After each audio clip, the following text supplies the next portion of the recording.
Hello everyone, मी सुचिता गाजरी. मी आज तुमच्यासाठी घेऊन आलेले आहे नवीन प्रॉडक्ट. की नळाचा दिवस म्हटला की आपण नारळ पाणी हे शक्यतोवर पितो, पण नारळ जर तिथून आपण सोडून आणलं आणि ते दुसऱ्या दिवशी जर प्यायचं म्हणलं तर ते पाणी घाण लागतं. तर त्यामुळं मी एक व्हिडिओ बघितला होता, त्यामध्ये हा प्रॉडक्ट दाखवला होता की नारळ आपल्याला घरच्या घरी त्याला होल पाडून आपल्याला नारळ पाणी पिता येते. तुम्ही बघू शकता, हे आहे ते प्रॉडक्ट. याच्या साह्याने आपल्याला नारळाला पूर्ण होल पाडता येते चक्क. ते बघू शकता, मी एक नारळ घेऊन आलेली आहे. त्याला आता कुठेही होल नाही आहे. तर मी तुम्हाला आता व्हिडिओमध्ये याला होल पाडून दाखवते. हे बघा, मी तुम्हाला याला होल करून दाखवते.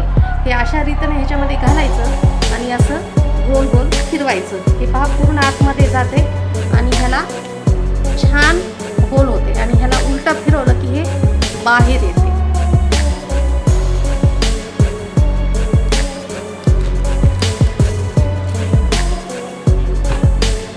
हे बघा, आता याच्यामध्ये हे अडकलेलं आहे.